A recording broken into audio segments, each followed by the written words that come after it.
In the basement of an unmarked laboratory in Rochester, New York, a 24-year-old engineer is holding the future of photography in his hands. But the company that built him is about to bury what he has made. The device weighs about 8 pounds, wired to a cassette tape, and lit by a single bulb. The image it has just captured took 23 seconds to expose. It is the first digital photograph in human history. Above him, 60,000 of his colleagues are still making film, and the city they have built around the laboratory is already ending. It is December of 1975. The clock has started running on Rochester. Chapter 1. The Bank Clerk Who Saw Film First. George Eastman is 24 years old, a junior clerk at the Rochester Savings Bank, and he is teaching himself wet plate chemistry by candlelight. The year is 1878. He has been planning a trip to the Caribbean. He has bought a camera. He has discovered, to his irritation, that this camera fills an entire trunk, that it requires a portable darkroom tent, that it needs glass plates coated in gelatin emulsion on the spot, and that the whole machinery is utterly useless for an actual holiday. Most people would have left the camera behind. George Eastman canceled the trip and decided to fix the camera instead. He had been raised to fix things. His father, George Washington Eastman, had founded a small commercial college in Rochester, then died of a brain disorder when George was 7. The family fell into genteel poverty.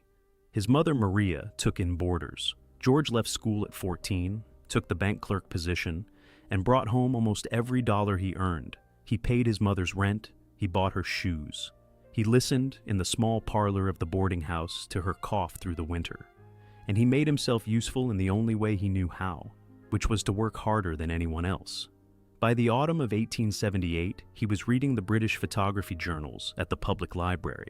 He read about a process being developed by a doctor in London called Richard Leach Maddox, who had figured out how to coat glass plates with a dry gelatin emulsion that would still expose properly after a journey. Eastman built a small kitchen laboratory in the back of his mother's house at 470 Jones Avenue. He used an iron stove to keep the gelatin warm. He failed for the first 10 months. Then, on a winter night in 1879, he produced a dry plate that held the image.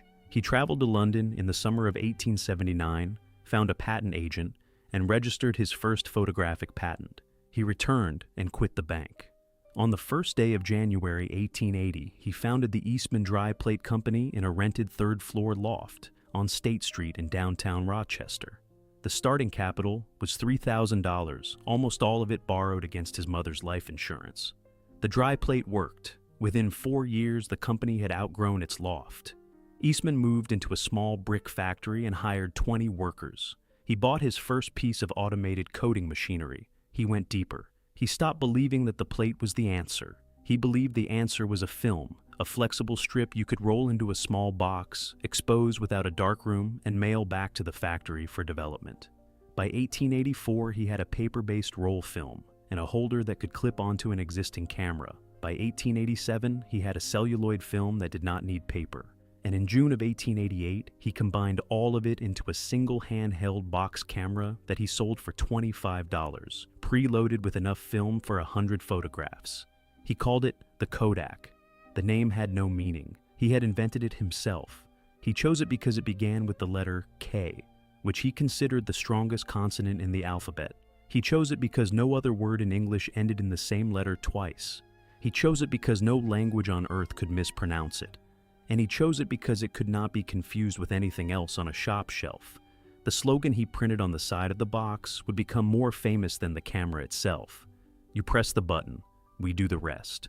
He was 34 years old. He had no wife, no children, and a mother who had survived. He had a third-floor loft, a kitchen laboratory, and a name that ended in the strongest consonant in the alphabet. He had begun to build the company that would eat the city around him. And inside that company, 87 years later, in a basement laboratory at the Elm Grove plant, an engineer would build the device that would eat the company, but that was very far away. It's about Chapter 2. The Camera That Built a City. The slogan was, you press the button, we do the rest. And within a decade, it had remade Rochester from a flour milling town into the photographic capital of the world.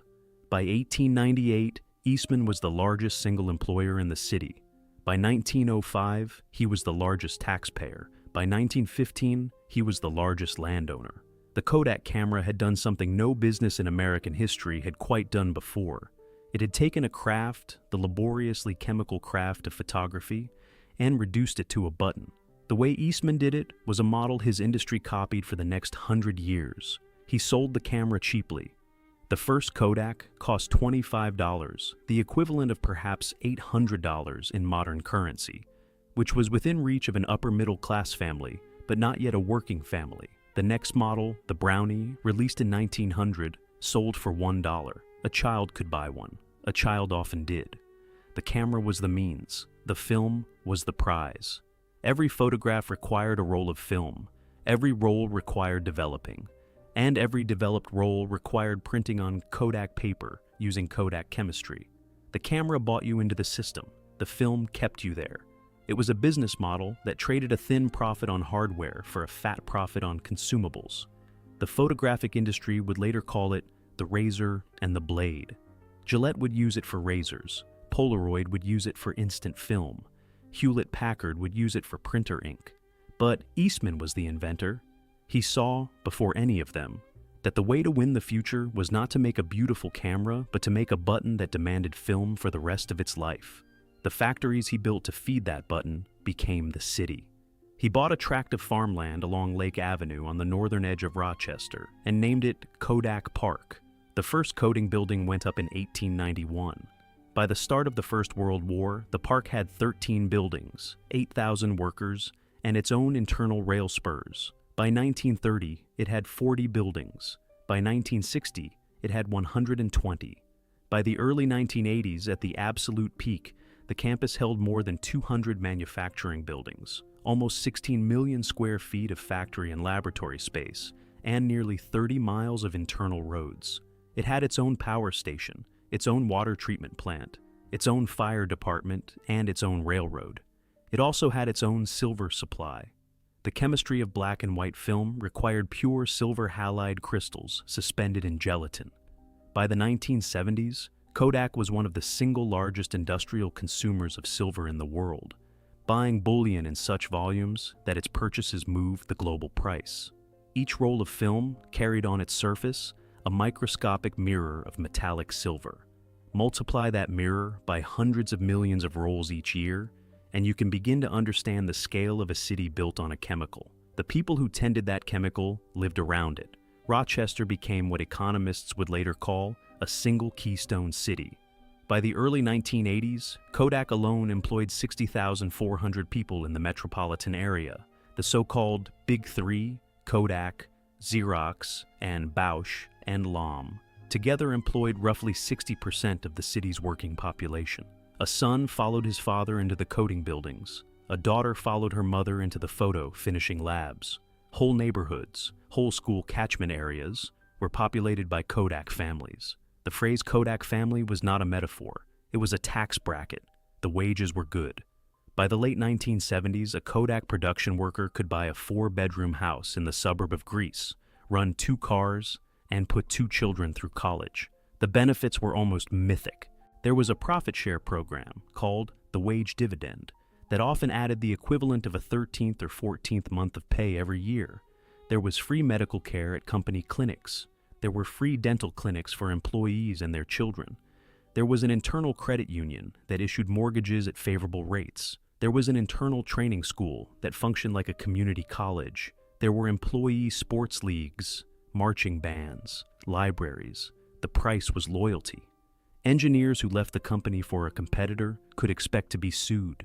Patents you generated belonged to Kodak forever. The chemists worked behind airlocks. The coating buildings had no windows. Inside that disciplined world, the company gave you everything. And outside that world, you had given everything to the company. By 1976, it controlled 90% of the film market in the United States. It controlled 85% of the cameras sold. It owned the chemistry, it owned the silver, it owned the paper, it owned the developer, it owned the factories, it owned the patents, and it owned the city. The next year, an engineer in a basement laboratory would lift a lens to a piece of metal 1-inch square and quietly make all of it obsolete. Chapter 3. the house that wages built. By 1922, the city had a $5 million theater, a top-tier conservatory, free dental clinics for its poor, and a single benefactor who had paid for all of it. The benefactor was George Eastman. He was 68 years old. He lived alone in a 50-room colonial revival mansion at 900 East Avenue on the elegant boulevard on the east side of Rochester. And the city around him was now, in every visible way, his. He had built the mansion between 1902 and 1905. The architect was a local Rochester man named J. Foster Warner. The interiors were finished by McKim, Mead, and White, the most fashionable New York firm of the era. Eastman had personally rejected the prevailing Victorian fussiness of the 1890s. He wanted, he wrote, a dignified house that would stand the test of time. The result was 35,000 square feet of restrained classical brickwork, with a long, shallow portico and a deep central hall. The total cost was about $500,000, which was, at the time, the equivalent of more than 1.5% of the company's annual revenue spent on a single private house. Inside, the technology was extraordinary for the age. The house had its own electrical generator. It had an internal telephone system serving 21 stations, so that a butler in the basement could call a chambermaid in the attic. It had a built-in vacuum cleaning system with pipes inside the walls leading to a central pump. It had a master clock network keeping every room synchronized. It had a passenger elevator, and it had the largest aeolian pipe organ ever installed in a private American home, with its keyboard built into a niche in the conservatory and the pipes hidden behind a wall of palms.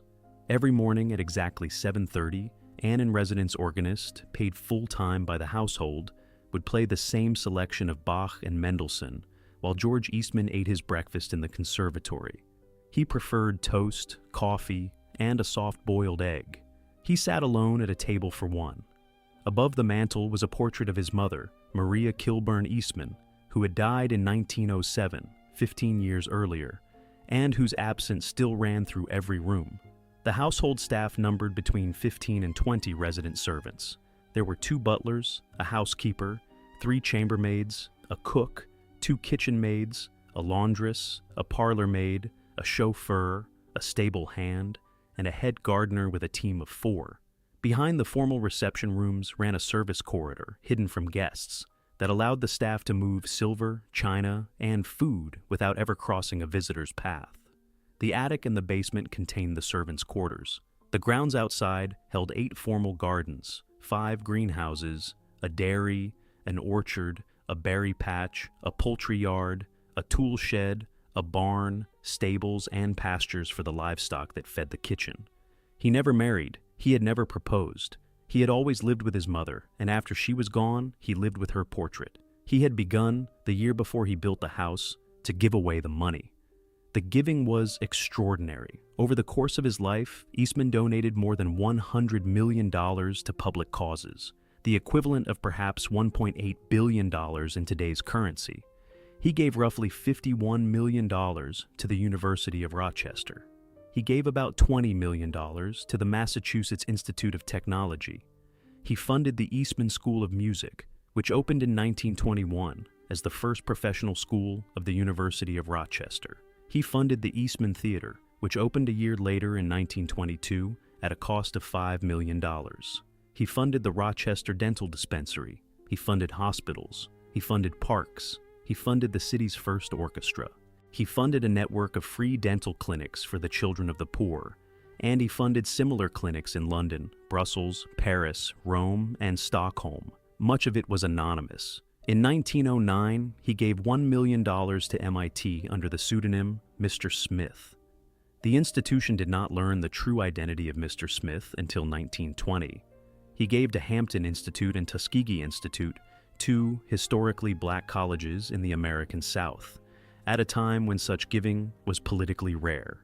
He gave, his secretaries later reported, in part because he was uncomfortable being known to give. The Eastman Theatre opened on the night of September 4, 1922. The opening gala drew more than 3,500 guests in evening dress. The new white marble lobby was lit by chandeliers Eastman had personally specified. The Eastman Theatre Orchestra, conducted that night by Albert Coates, played a program of Wagner, Beethoven, and a new commission. Eastman sat in the proscenium box in a dark suit, with his sister-in-law beside him. He did not smile. He almost never smiled in photographs. He had no facial expression for joy. He had a small private one for satisfaction, and that night, in the proscenium box, with his city visibly thriving in the seats below, he allowed himself to wear it.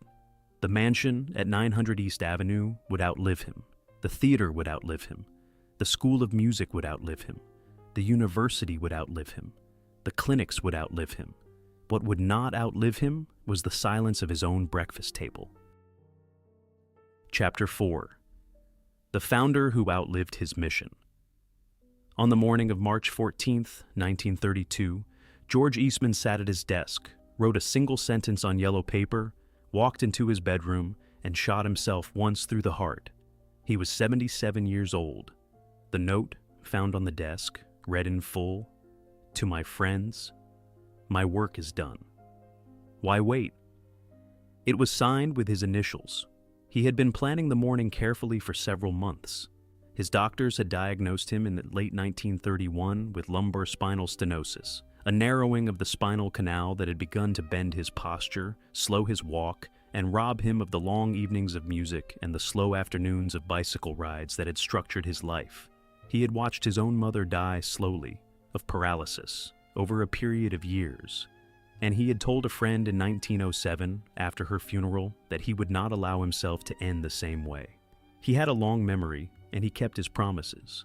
That winter he had reorganized his household papers. He had updated his will. He had instructed his secretaries on which of the bequests should be made anonymously and which could be public. He had spent quiet hours in the conservatory beside the portrait of his mother. He had played the Aeolian organ himself, badly. He had attended a final symphony rehearsal at the Eastman Theatre. He had ordered a small dinner of toast and clear soup for that last evening and had eaten it alone.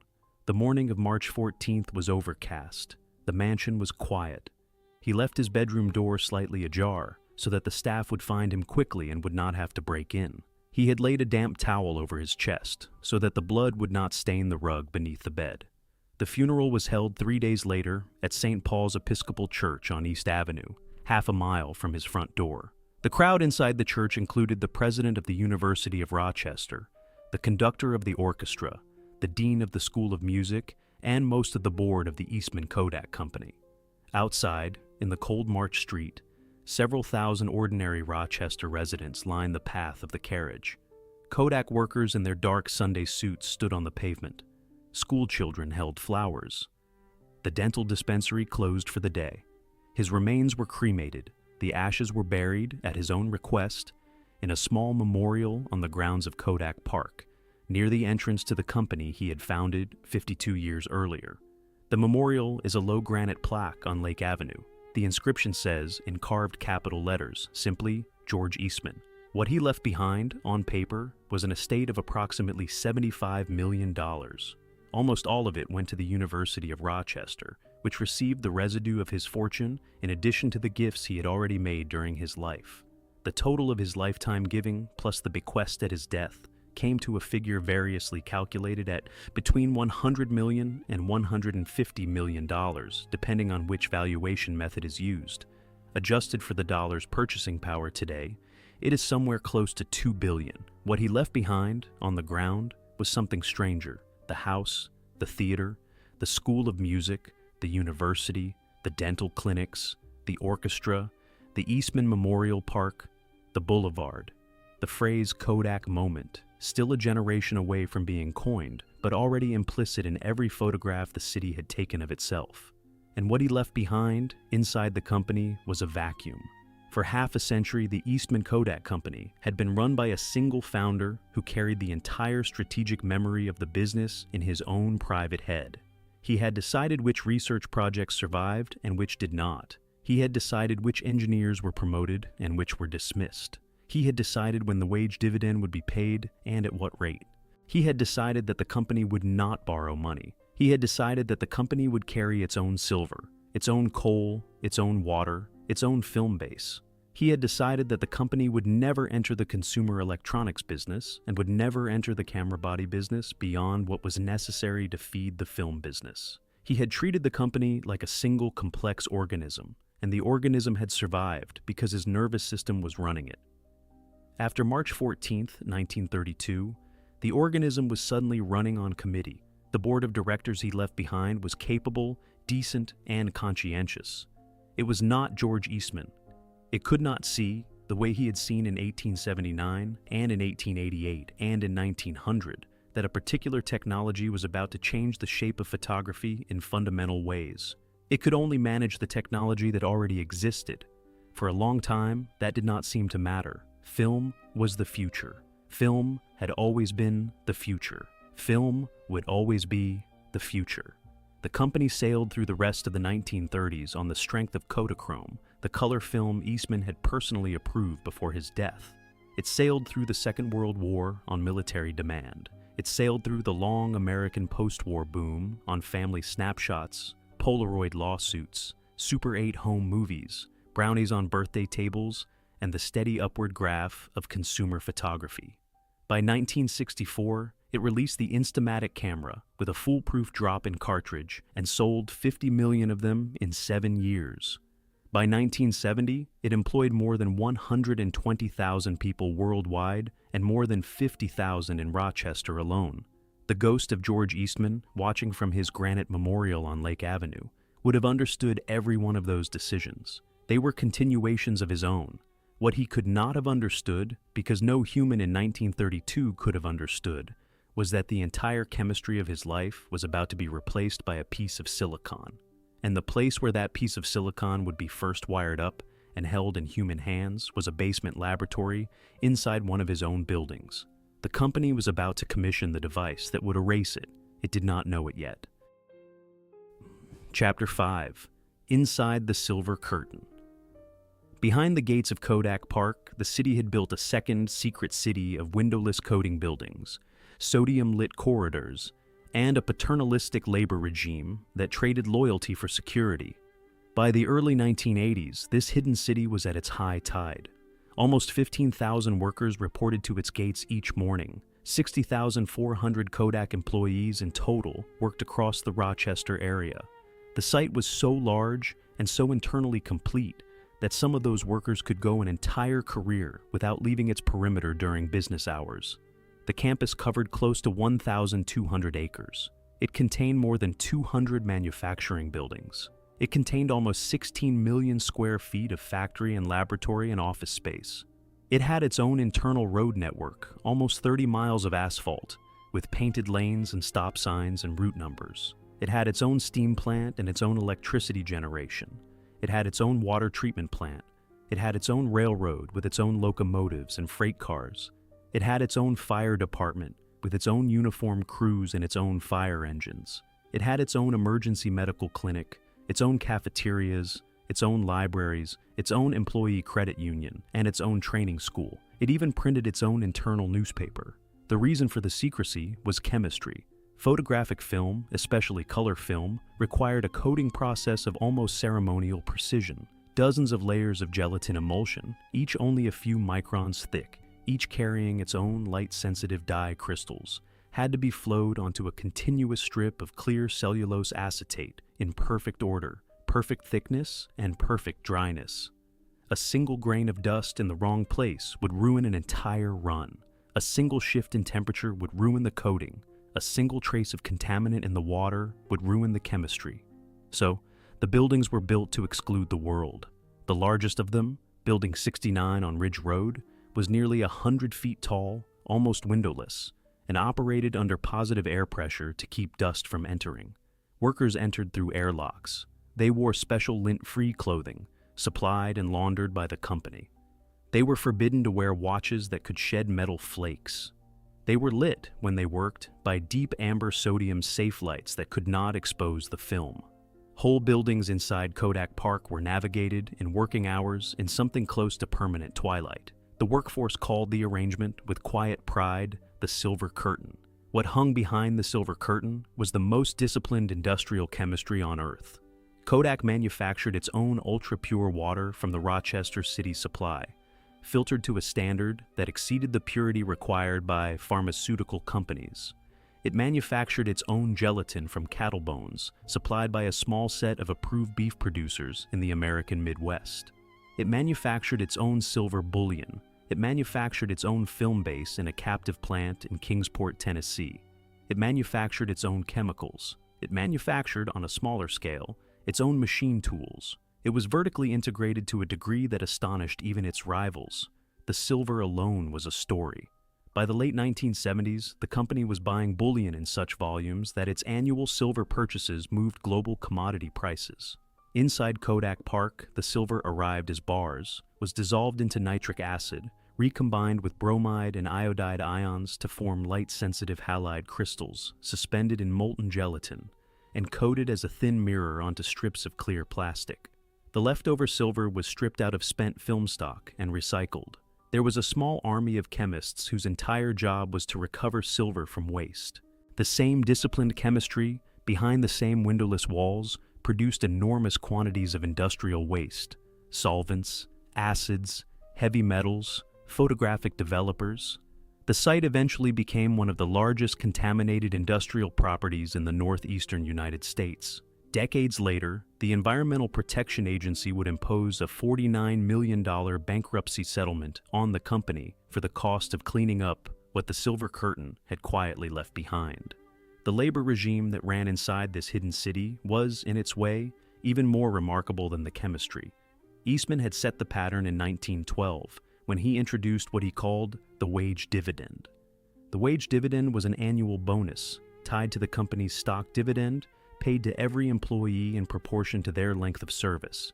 In a good year, the wage dividend added the equivalent of a 13th, sometimes a 14th, month of pay.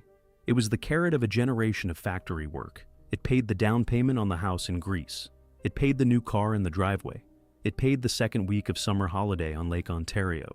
There were other carrots: free dental care at the dispensary, free medical care at the company clinics, the credit union with low-interest mortgages, the training school, the employee marching band, the bowling leagues, the softball leagues, the annual family days at the lake, the retirement parties with the gold watches, the pension that was, for a long time, the gold standard of American manufacturing. The stick, mostly, was loyalty.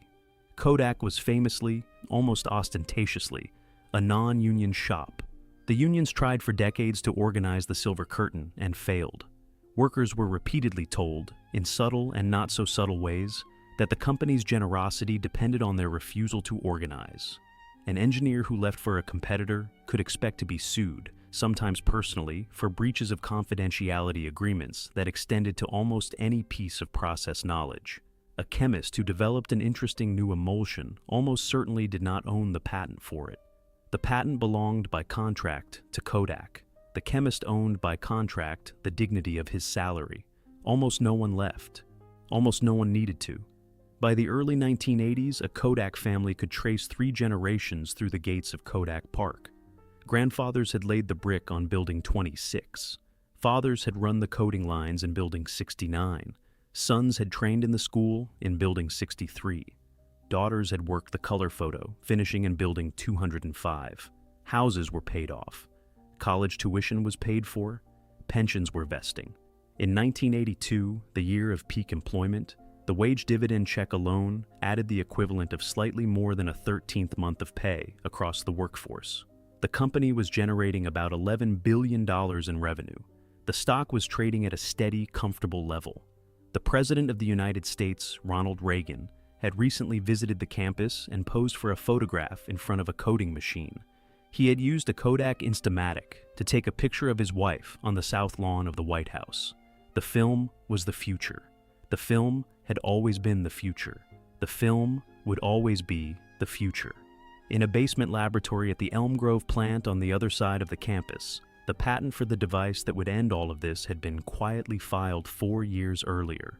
None of the workers behind the Silver Curtain knew it existed. Chapter 6. The Prototype. They buried in a basement. In December of 1975, Stephen Sasson connected a Fairchild image sensor to a cassette deck and showed his managers a photograph that did not need a sheet of paper. He was 24 years old. He had been hired out of Rensselaer Polytechnic Institute the previous year. He had been given an assignment by his immediate supervisor, Gareth Lloyd, that was deliberately open-ended.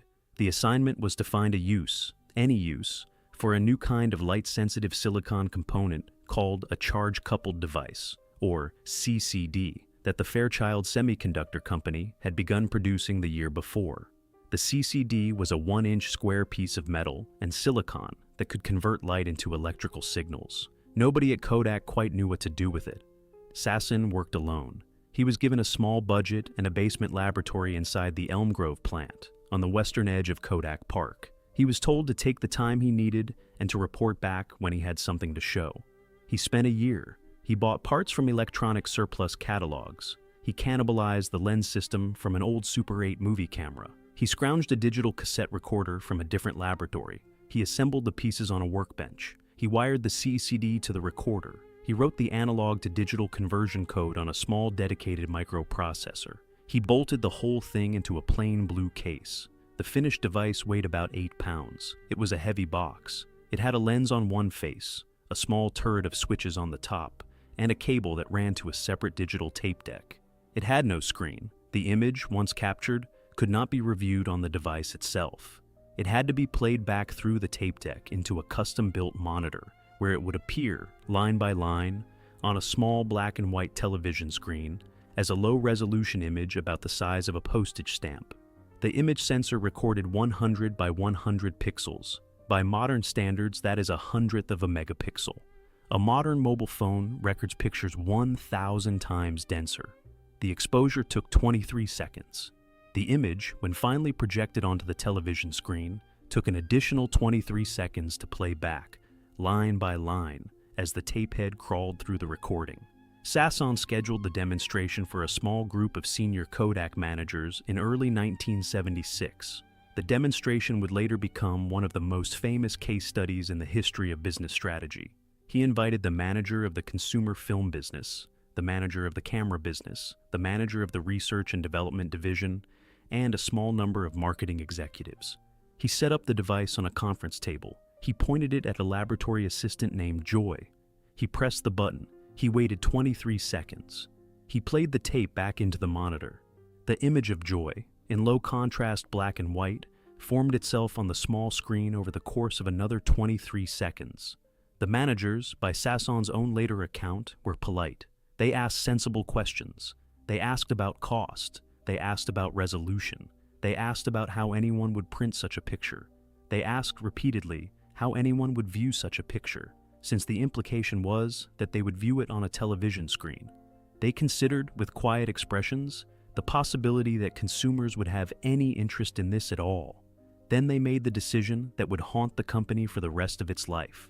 They told Sasson that the work was interesting. They told him to file a patent. They told him to put the prototype in a locked cabinet.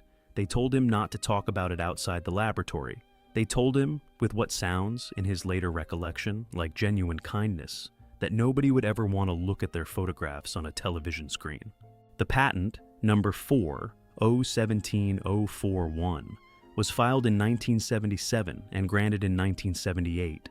The patent covered the basic architecture of a self-contained electronic still camera. It was, by any reasonable reading, the foundational patent of the digital photography industry. Kodak owned it outright. The company would later collect substantial licensing revenue from the patent for the next 2 decades, mostly from Japanese camera manufacturers, who paid because the alternative was litigation. The patent was, eventually, sold off in the 2012 bankruptcy auction, along with about 1,100 other patents in the same family. The prototype itself sat in a vault for the next 25 years. The company did not publicly disclose its existence until 2001, when the digital camera was already overtaking film sales worldwide. By then, it was too late for the disclosure to matter. The patent had earned its money. The prototype had earned its dust. Sasson, who would eventually be inducted into the National Inventors Hall of Fame and awarded the National Medal of Technology and Innovation by President Barack Obama in 2009, had earned his recognition. What the company had not earned in any of the years since 1975 was the future. There has been a tendency, in the years since the bankruptcy, to describe the decision to bury the prototype as a stupid one. the truth is more complicated and, in some ways, more interesting. The managers who made the decision were not foolish. They were rational. They were running a company that controlled 90% of the American film market and that printed money every year from chemistry. They were being asked to invest substantial resources in a product that, in 1976, had a resolution lower than a grainy postage stamp, an exposure time longer than a sneeze, and a viewing mechanism that depended on a television screen most American households did not yet routinely use for still images. They were rationally protecting the chemistry that paid their wages. They were rationally protecting the city above the basement. But rational protection of an existing business has a long history of producing irrational outcomes. The film business was not going to survive. The chemistry was not going to survive. The silver curtain was not going to survive. The wage dividend was not going to survive. The city was not going to survive, at least not in the form Eastman had built. And the device that would erase all of it had just been wheeled in a plain blue case into a vault inside one of the company's own buildings, with the company's own patent on it, lit by the company's own bulb. The clock had started running. It would take 37 years to run down. Chapter 7.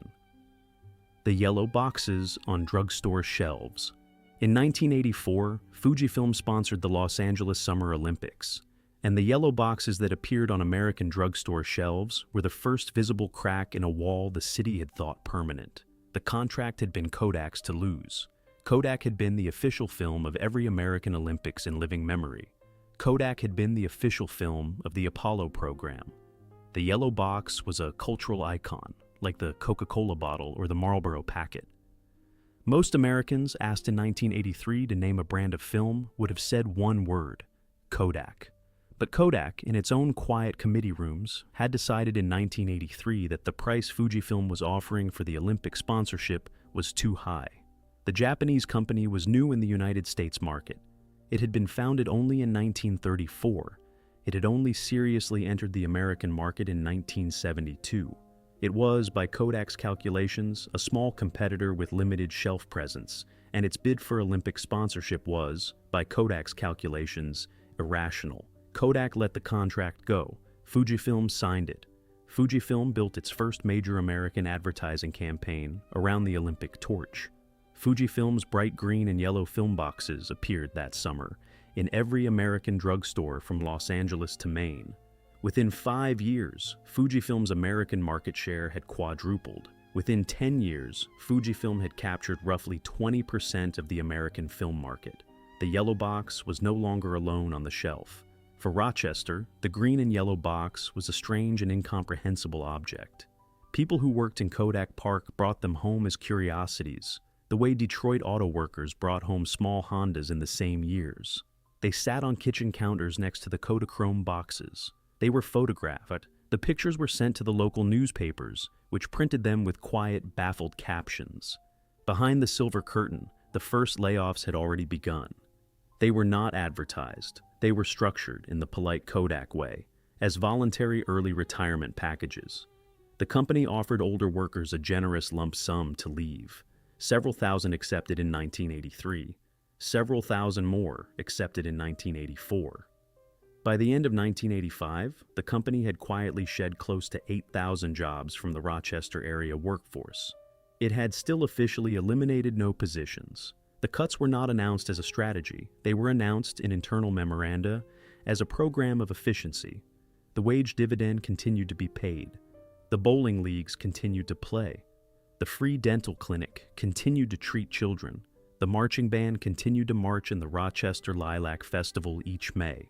The annual report continued to feature smiling families holding cameras on white sand beaches. The city continued to believe that Kodak was Kodak. The numbers, however, were beginning to tell a different story. From the all-time peak of 60,400 Rochester workers in 1982, the workforce had fallen by the end of 1987 to approximately 54,000. By the end of 1990, it would fall to about 47,000. The trajectory, plotted on a graph, was no longer a plateau. It was a slope. The board of directors, sensing the slope, began to look for what corporate strategists of the era called a second leg. The phrase referred to a major new business that could carry the company if the original business faltered. The candidates were considered carefully: office copiers, magnetic media, digital electronics, pharmaceuticals. The board picked pharmaceuticals. In January of 1988, Kodak announced the acquisition of the Sterling Drug Company for $5.1 billion in cash. It was, at the time, the second largest corporate acquisition in American history. The strategic rationale was that pharmaceuticals and photographic chemistry shared a deep base of organic chemistry expertise, and that Sterling Drug, which owned, among other things, the over-the-counter Bayer aspirin brand in most of the world outside the United States, would provide a stable second leg that did not depend on the changing nature of film. The acquisition turned out to be a strategic disaster. The chemistry was not as compatible as the board had hoped. The cultures of the two companies did not blend. The pharmaceutical pipeline that Kodak had bought, in retrospect, was already aging and thin.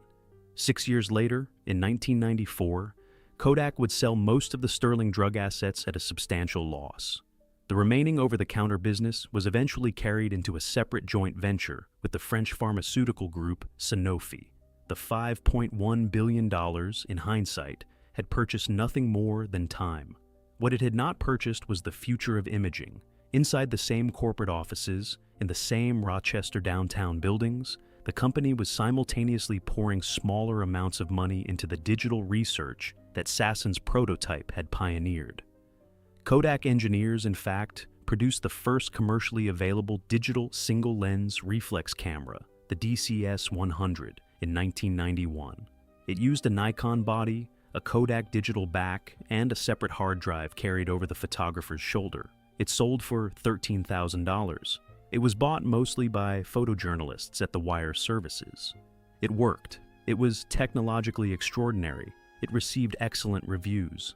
The company refused to invest in it at scale because the company's marketing teams continued to insist that consumers would not buy a digital still camera at anywhere near the price point that Kodak's existing film business would consider profitable. By the early 1990s, the silver curtain was visibly thinning. The first round of involuntary layoffs, as opposed to voluntary retirements, came in 1991 and 1993. About 3,000 workers were notified that their positions were eliminated. Some had to be escorted off the campus by security. The internal Kodak newspaper began to drop pages. The credit union began to tighten its mortgage criteria. The bowling leagues kept bowling, but the kids on the teams were the last generation who would. The marching band kept marching, but the rehearsal halls had begun to feel, for the first time, half empty. In 1995, the company announced an additional restructuring plan. Another 10,000 jobs would be eliminated. The wage dividend program, after 83 years of unbroken payment, was for the first time reduced. Outside on East Avenue, the lights of the Eastman Theatre still burned. The conservatory of the School of Music still produced 400 undergraduate concerts a year. The mansion at 900 East Avenue still preserved Maria Kilbourne Eastman's portrait over the mantel. The Aeolian organ in the conservatory still played, on a recorded loop, the box selection Eastman had liked at breakfast, but the city around them had begun, very slowly, to drain. Yes, Chapter 8. The layoffs that never stopped. Between 1982 and 1997, Kodak eliminated 26,000 jobs from Rochester, one early retirement package at a time, while the stock climbed to a record $94.75 a share. The contradiction was the defining feature of the decade. The investors made money, the workers lost their jobs, the city quietly grieved. The mechanism that produced the contradiction was familiar to anyone who has watched a public company under pressure to deliver short-term earnings. Each round of layoffs reduced cost. Each cost reduction lifted reported profit. Each lift in reported profit lifted the share price. The share price lifted enough to keep the activist investors and the institutional shareholders satisfied. The annual report continued to describe the changes as restructuring, as efficiency, as transformation. The annual report did not describe the changes as a city emptying. Inside Kodak Park, the early 1990s layoffs were carried out, more often than not, on a Wednesday or a Thursday morning. The notification protocol was structured. A worker's manager would call him into a small, windowless office on the morning of the day. There would already be a human resources representative in the room. There would already be a printed packet on the desk. The packet would contain a notice of position elimination, a summary of severance benefits, a calculation of pension impact, and a small printed leaflet about a local jobs center. The worker would be given 15 minutes to absorb the information. He would then be escorted by a security guard to his locker, allowed to remove personal items, and walked off the campus through the side gate by midday. The protocol was not cruel. It was, by industry standards, considerate. Severance was usually generous, often the equivalent of 1 week of pay for each year of service. Continued health coverage was offered for several months. The pension, where the worker was vested, was preserved. The leaflet about the job center was real. The job center even tried. But the city outside the campus could not absorb the people the campus was releasing. Rochester had no other major employer of the same scale. Xerox, the second of the big three, was beginning its own decline. Bausch and Lomb, the third, was nowhere near large enough to absorb thousands of displaced film workers. The smaller employers, the law firms, and the hospitals, and the universities could absorb a few hundred middle-aged engineers and a few hundred middle-aged chemists. They could not absorb tens of thousands. By 1993, the unemployment rate inside the city of Rochester had crossed 8%. By 1996, it had crossed 9%. In some predominantly black neighborhoods on the city's west side, where many photo finishing line workers had lived, it had crossed 20%. The city's school district began to feel the loss. Property tax revenue, the foundation of school funding, fell with the property values that fell with the population. By the late 1990s, the Rochester City School District was running structural deficits. By the early 2000s, the graduation rate had fallen below 60%. By the end of the 2000s, the graduation rate would fall below 50%. Outside the city limits, in the affluent suburbs of Pittsford and Penfield and Brighton, the Kodak families who had reached the top of the wage scale before the layoffs continued to live in the houses Kodak had paid for. The Sunday newspaper still ran obituaries that began, "He was a 37-year veteran of the Eastman Kodak Company." The widows still wore the small lapel pins they had been given at retirement. Inside the company headquarters at 343 State Street, the executive offices began to cycle through chief executives at an accelerating pace. Colby Chandler, who had served as chief executive through most of the 1980s, retired in 1990. He was replaced by Kay Whitmore, who lasted 3 years before being forced out by the board in 1993. George Fisher, recruited from Motorola, was hired specifically to lead the company into the digital age, and lasted 6 years before retiring in 2000. Daniel Karp, who replaced him, lasted 5 years before being replaced in 2005 by Antonio Perez, recruited from Hewlett-Packard. Each chief executive arrived with a slightly different version of the same plan. The plan was always called transformation. The plan always involved more digital investment, more cost reduction, and more workforce restructuring.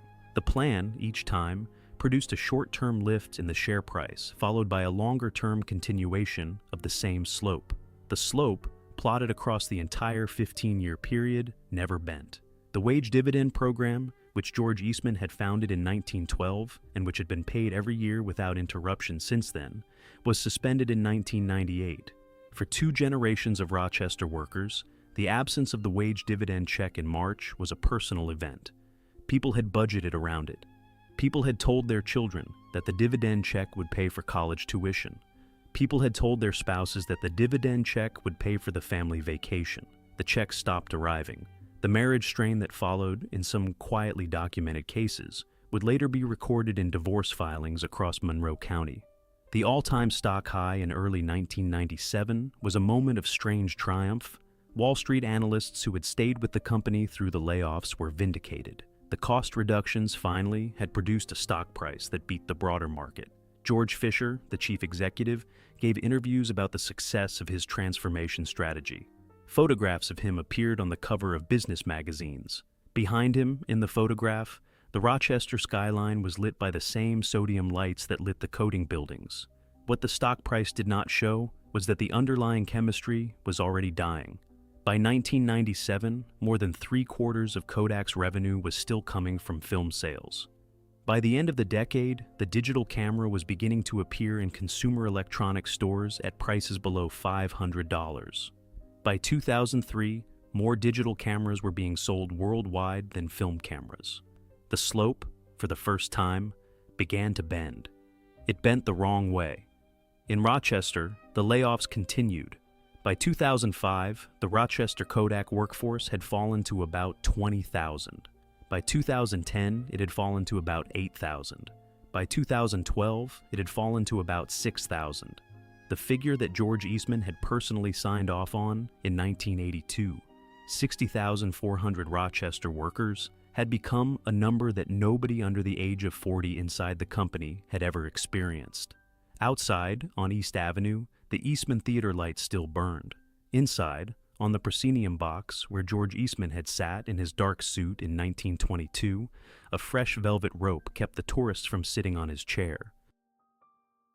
Chapter 9. When the stock fell below $1. On the morning of January 19, 2012, Kodak filed for Chapter 11 bankruptcy with $6.8 billion in liabilities and a stock price that had been below $1 for 30 consecutive days. The filing was submitted at the United States Bankruptcy Court for the Southern District of New York. It listed approximately $6.75 billion in assets. It listed approximately $6.8 billion in liabilities. More than half of the liability total, roughly $3.5 billion, was owed to retired employees in the form of pension obligations and post-retirement health benefits. The bankruptcy was, in technical terms, structured as a financial reorganization rather than a liquidation. The company would not be dissolved. It would attempt to reorganize itself, shed its largest debts, sell off non-core assets, and emerge as a smaller business focused on commercial printing, packaging, and specialty chemicals. The Chapter 11 process gave it the breathing space to do so without being torn apart by creditors. But the meaning of the filing inside Rochester was not technical. The meaning was the end of a covenant that had been signed in 1912 and renewed every year for 100 years.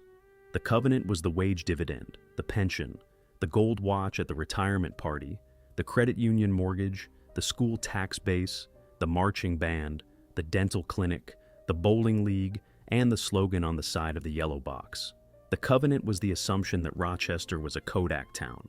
The covenant was the assumption that a family who put 2 generations into Kodak Park would receive in return the same generation that George Eastman's mother had received from the bank clerk in 1878. The covenant was the assumption that the company would still be the company. The bankruptcy filing tore the covenant up. Pension obligations were renegotiated downward. Retiree health benefits were significantly reduced. Thousands of former employees who had retired in the 1990s or the 2000s on the assumption of lifetime health coverage from the company now found themselves with substantially smaller coverage.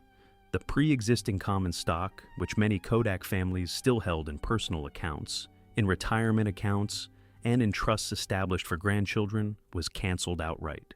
Shareholders received nothing. The reorganized company would issue new stock under a new ticker symbol, KODK, in late 2013. The old stock was, in the language of the bankruptcy court, extinguished. The bankruptcy estate was meanwhile being carved up. The consumer film business, the line of business that had given the city its name and its identity for 132 years, was sold off. The cinematic film business was sold off. The personal photography document storage business was sold off. The personal printer business was sold off.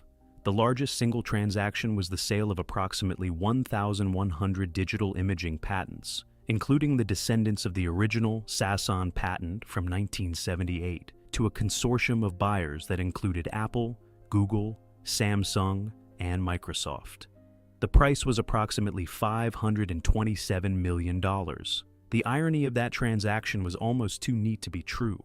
The company that had built the prototype of the digital camera in a basement laboratory in December of 1975 and had patented it in 1978 and had locked the prototype in a vault was now selling the residual intellectual property of that decision to the same companies that had used the digital camera to bury it. Apple, the producer of the iPhone, paid Kodak for the patents that Sasson's vault had been holding. The transaction settled in the spring of 2013. Sasson, by then 62 years old, gave a short interview to a national newspaper about it. He did not gloat. He had not been the kind of person who gloated. The pension cuts and the canceled stock hit a specific part of the population. The hardest hit were retired Kodak workers in their 60s and 70s who had structured their entire retirement around the company's promises. Many of these retirees had taken voluntary early retirement packages in the 1980s or 1990s, on the assumption that the company's pension and health benefits would carry them comfortably to the end of their lives. The bankruptcy reduced those benefits. Several retiree groups eventually organized, hired lawyers, and negotiated partial restorations. None of the restorations brought the benefits back to their pre-bankruptcy levels. For a typical Kodak retiree in Greece or Henrietta, the practical effect was a sudden monthly hole in the household budget of between $200 and $700, depending on the size of the pension and the structure of the health plan. For households on fixed incomes in their late 70s, this was substantial. Some sold the family home and moved into smaller condominium units. Some sold the second car. Some moved south to Florida or North Carolina, where property taxes were lower and the winter heating bills were smaller. Inside the company, the reorganization produced predictable changes. Antonio Perroz, the chief executive who had filed the bankruptcy, would step down the following year. The board would replace him with Jeff Clark, an executive who would focus on commercial printing and packaging. The film business would be retained in a much smaller form, mostly for cinematic and professional photography, customers willing to pay a premium for chemistry. The workforce in Rochester, at the date of emergence from bankruptcy in September of 2013, was approximately 4,500. By 2020, it would be approximately 3,500. By 2025, approximately 3,000. The figure of 3,000 was an arithmetic that nobody in Rochester needed to be explained. The peak figure, in 1982, had been 60,400. The bankruptcy figure represented a reduction of approximately 94%. The downtown blocks of buildings the company had occupied were quietly emptied. The corporate headquarters building at 343 State Street, which had been completed in 1907 and which George Eastman had personally walked through every working morning, was sold to a real estate investor for $10 million. The buyer renamed it. The bronze plaque commemorating George Eastman, which had hung in the lobby since 1932, was preserved by the Eastman Museum and moved to its archive. The bankruptcy court formally approved the reorganization plan on August 20, 2013. The company emerged from Chapter 11 on September 3rd. There was no party. Inside Rochester, the question that started to be asked very quietly was the question that defines every collapse of a single keystone city. What now? The answer began with the buildings. Chapter 10. The day. The buildings came down. When buildings 65 and 69 on Ridge Road were imploded, the residents who had spent their entire working lives inside them stood on lawn chairs and winter coats to watch. The implosions had been scheduled in stages over a period of several years. The earliest had been carried out in 2007 before the bankruptcy. The largest, including Building 69 itself, came after the emergence from Chapter 11 between 2013 and 2016. The buildings were, by the standards of the campus, recent. Building 69, the great film coating facility, had been completed in 1970. It was almost 100 feet tall, nearly windowless, and built to a level of internal precision that no 21st century industrial process required. Building 65, an older sister, dated to 1957. Together, they had produced the silver halide coatings that had carried Kodachrome and Kodacolor and Ektachrome and Tri-X across the world for 2 generations. The contractor selected for the implosions had experience with industrial demolition in the Rust Belt. The procedure for each building took about 6 months of preparation. Demolition crews stripped out the internal machinery, drained the residual chemistry, removed the electrical conduits, and weakened key structural columns with controlled explosives. On the day of the implosion, a designated safety perimeter was cleared. Local police closed the surrounding streets. The company sent an internal memorandum to its remaining workforce, advising employees not to attempt to attend the event. The employees came anyway. The retirees came in greater numbers. The local newspaper printed a small advisory map showing the location of the safe viewing area on a hill in a residential neighborhood about half a mile to the west of the buildings. On the morning of the largest implosion, Building 69, in March of 2014, several hundred people gathered on that hill. Many of them carried thermos flasks of coffee. Many of them carried small folding lawn chairs. Some wore the dark green windbreakers that the company had once distributed to long service employees on the 25th anniversary of their hire. Some wore the gold lapel pins they had been given at retirement. The implosion itself took 11 seconds. The pre-placed charges fired in sequence. The lower structural columns gave way. The walls accordioned inward. The whole building came down in a near vertical fall. A dense cloud of gray concrete dust rolled outward across the cleared perimeter, settled and dispersed within a few minutes. Where Building 69 had stood for 44 years, there was now a long, low pile of broken concrete, twisted steel, and what looked, from a distance, like packed snow. On the hill, several of the older retirees cried quietly. A small number turned away and walked back to their cars. Some stayed and looked. The local journalists who were present recorded a number of small comments. One retired emulsion technician, who had worked in the building for 31 years, said only, "That was where I made my living." By the time the demolition program was complete, between 2003 and 2012 alone, more than 150 Kodak Park buildings had been torn down or sold off. The total amount spent on demolition during that period was approximately $200 million. Subsequent demolition added several dozen more buildings, and at least another $50 million in cost. The cleared lots were, in many cases, simply graded flat. In some areas, the asphalt remained. In some areas, the old internal road network was preserved. In some areas, even the painted parking lines were still visible, marking spaces for cars that would never return. The campus did not vanish. What remained was rebranded. In 2009, the company announced that Kodak Park would now be known as Eastman Business Park. The intent was to convert the surviving buildings, with their existing power infrastructure, water systems, and rail spurs, into a multi-tenant research and manufacturing campus. Companies in food processing, in energy storage, in specialty chemicals, in roll-to-roll manufacturing, and in pharmaceutical contract production were courted. Many came. By the middle of the 2020s, the renamed campus held approximately 114 tenant companies and employed approximately 6,000 people. The figure was small by historical Kodak standards. It was not small in absolute terms. For a single industrial park in a single Rust Belt city, it was a non-trivial recovery. The environmental remediation continued. The Environmental Protection Agency had begun documenting the contamination of the Kodak Park groundwater in the 1980s. The bankruptcy settlement included a $49 million payment specifically for ongoing cleanup, which was administered through a special remediation trust.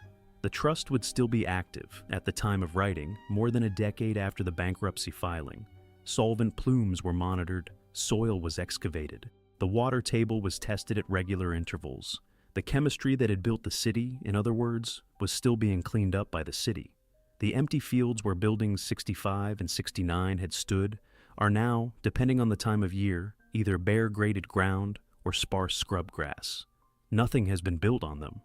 The decision to leave them flat several years after the implosions was effectively economic. There is no current demand for new manufacturing space at that scale on that site. A small granite memorial, low and unostentatious, still stands on Lake Avenue near the original gate of the campus at 1669 Lake Avenue. Inside the memorial are the ashes of George Eastman, interred there at his request in 1932 and never moved. The memorial sits inside the perimeter of the buildings he founded. The buildings, in many cases, no longer exist. The memorial does. Chapter 11. What the bankruptcy left standing. The Eastman Theatre still glitters 6 nights a week. The Eastman School of Music still ranks among the top 3 conservatories in the United States, and the city around them is one of the poorest in America. The contrast is the defining feature of present-day Rochester. The institutions George Eastman gave to the city survived the bankruptcy almost intact. The wages that paid the city's mortgages did not. The Eastman Theatre underwent a major restoration in 2009 with about $47 million of capital improvements. The acoustic plaster was repaired, the marble lobby was cleaned, the chandeliers were rewired, the original organ was preserved. The renovated hall now seats 2,250 patrons and remains the home of the Rochester Philharmonic Orchestra. During the academic year, performances run at least 6 nights a week. During the summer, the hall hosts the Rochester International Jazz Festival, which routinely fills it to capacity for the duration of a 9-day run.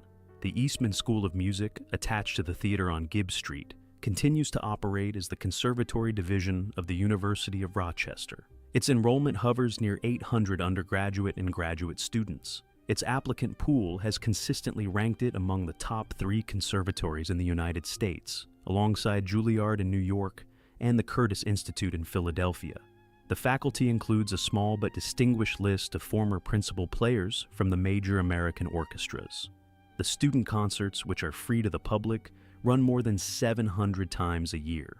The George Eastman Museum at 900 East Avenue remains the world's oldest and largest photographic archive. Its holdings include approximately 400,000 photographs, 28,000 films, 16,000 cameras, and the entire personal correspondence of George Eastman himself. The mansion has been preserved as it was in the year of his death, with Maria Kilburn Eastman's portrait still hanging over the conservatory mantel and the Aeolian organ still playable in its niche. The museum is an independent not-for-profit institution governed by its own board of trustees and was therefore protected from the bankruptcy estate. It did not lose a single object.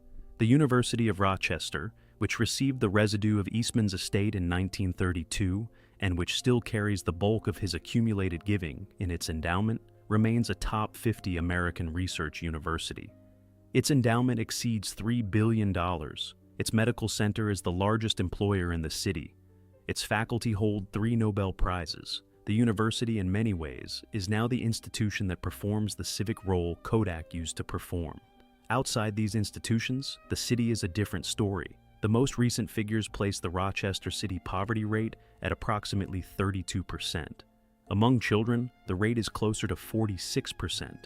The metropolitan area now ranks among the 4 poorest of the 75 largest metropolitan areas in the United States, on most reasonable measures. The population of the city itself has fallen from a peak of approximately 332,000 in 1950 to approximately 210,000 today.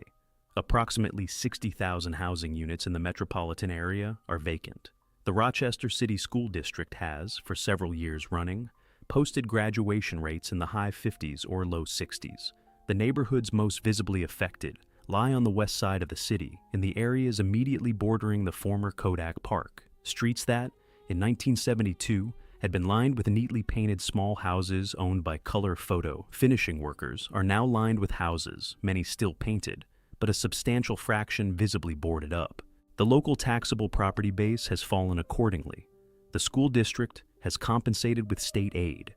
The state aid has stabilized the district without restoring its former standard.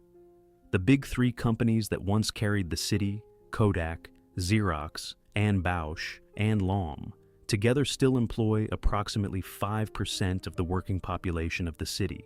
Kodak itself, in the form of the reorganized company that emerged from Chapter 11 in 2013, is now a specialty chemicals and commercial printing business with approximately 3,000 workers in Rochester. Xerox is now headquartered in Norwalk, Connecticut, although it retains a substantial research and development presence in Webster, a suburb of Rochester. Bausch and Lomb, after a difficult period under private equity ownership, has gone through a series of restructurings and partial spin-offs. The University of Rochester Medical Center, with about 26,000 employees, is now the largest single private employer in the metropolitan area. Wegmans Food Markets, a regional grocery chain founded in Rochester in 1916 and still privately held by the founding family, is the second. The new economic base of the city, in other words, is not photographic chemistry. It is medical care and groceries. Inside the cultural buildings on East Avenue, life continues with a slightly unreal serenity. Tourists arrive at the Eastman Museum in modest numbers from across the United States and Europe. Students arrive at the School of Music from every continent. The orchestra plays Mahler in the proscenium hall where George Eastman heard Beethoven. Outside the buildings on the streets that surround them, the city Eastman built has thinned. The contrast is not, in the conventional sense, ironic. The institutions he gifted are not somehow profiting at the expense of the people who are now poor. The institutions are simply outliving the wages. They were endowed. The wages were not. The endowment, in the end, was Eastman's deepest gift. He gave the buildings. He gave the philanthropy. He gave the trust funds. He gave the perpetual scaffolding that would hold the theater upright and the School of Music staffed and the museum operating, regardless of what happened to the company. He did not give a permanent industrial base.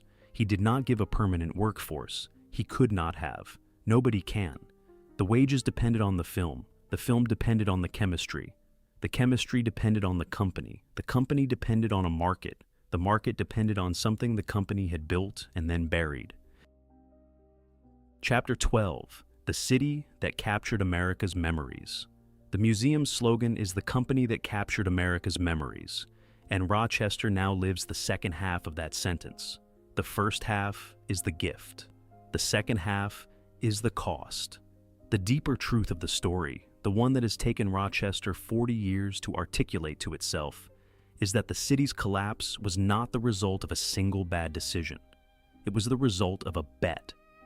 The bet had been made by George Eastman in 1880 when he founded the Dry Plate Company, and it had been renewed by his successors every year for 130 years. The bet was that the chemistry of silver and gelatin would last forever, and that the wages it generated would last forever, and that the civic institutions those wages funded would last forever, and that the city those institutions held together would last forever. The bet was rational. For a long time, it paid out. The chemistry generated wages. The wages generated property taxes. The property taxes generated schools. The schools generated the next generation of chemists. The next generation of chemists kept the chemistry alive. The institutions Eastman had given, the orchestra and the School of Music and the museum and the university, were the visible crown. The wages were the invisible foundation. The two were inseparable. The chemistry was the bond between them. What no one inside the bet could see, until it was too late, was that the bet had a maturity date. It came due in December of 1975, when an engineer in a basement laboratory connected a Fairchild image sensor to a cassette deck and showed his managers a black and white photograph that did not need a sheet of paper. The chemistry was no longer the only way to capture an image. The maturity date had arrived. The managers in the room did not know it was a maturity date. They thought it was an interesting laboratory toy. They were not foolish. They were rational. They were protecting the chemistry that paid their wages. But protecting an existing business against its replacement is rarely the same thing as building the replacement. The two activities require different temperaments. The first requires discipline, continuity, and respect for the existing engineering. The second requires the willingness to cannibalize it. George Eastman, in 1976, would almost certainly have cannibalized it. He had cannibalized the wet plate to build the dry plate. He had cannibalized the glass plate to build the roll film. He had cannibalized the black and white film to build Kodachrome. He had spent his whole career walking into rooms full of his own existing engineering and politely instructing it to make way for something better. The managers he had left behind did not have that temperament. They had inherited the discipline. They had not inherited the willingness to destroy what already worked. The result, 4 decades later, was a bankruptcy filing. The result, 6 decades later, was a city with a 32% poverty rate and a top 3 conservatory in the same square mile. What does the story reveal about wealth, ambition, and the limits of what a single benefactor can give to a city? It reveals that the gift of buildings is real and the gift of wages is not. The buildings he gave are still standing. The orchestra he funded is still playing. The School of Music he founded is still ranked among the best in the country. The mansion he built is still preserved. The Aeolian organ he played at breakfast is still playable. The wages he could not gift have ended. The pensions have been cut. The dental clinics, those that survive, are operated by the public health system rather than the company. The wage dividend has not been paid in 28 years. The credit union mortgages are no longer issued. The marching band no longer marches in the Lilac Festival. The bowling leagues no longer bowl. The retirement parties no longer hand out gold watches. A corporation cannot endow its workforce the way it can endow a museum. The endowment of a museum lives in a perpetual trust, invested across stocks and bonds, protected from time by the diversification of its assets. The endowment of a workforce lives in a single industry, a single chemistry, and a single product. When the chemistry changes, the workforce ends. There is no way to fund a perpetual workforce out of a single business. George Eastman, more than any American philanthropist of his era, came close to attempting it. He could not have succeeded. What the city of Rochester now holds, on the east side of the Genesee River, is the mineral residue of his attempt. It is, in many ways, a noble residue. The buildings are intact. The cultural institutions are healthy. The university is thriving. The mansion is preserved. The portrait of Maria Kilburn Eastman still hangs above the mantel in the conservatory, exactly where George installed it in 1905. The Aeolian organ still plays the Bach selection he liked at breakfast. The granite memorial on Lake Avenue still holds his ashes, inside the perimeter of a campus that no longer makes film. And on the west side of the river, in the neighborhoods that built the chemistry, the houses he could not endow stand quietly emptier each year. The phrase he probably never said, the phrase that would have captured this whole story, the phrase the city in some way speaks for him, is this: you cannot endow a wage. You can endow a building, you can endow an orchestra, you can endow a museum, you can endow a university, but you cannot endow a wage, because a wage is paid by a business, and a business is paid by a market, and a market is the most temporary thing on earth. The film market is gone, the chemistry is gone, the wages are gone, the buildings are still here. That is the gift. That is the cost. That is the city George Eastman left behind. That is the city the bank clerk built and the bankruptcy ended. That is what a single founder, with one of the most generous charitable instincts in American history, was able to give and not able to give to the city he loved. He was right about one thing: his work was done. He was wrong in the end about who would still be wearing the cost of it.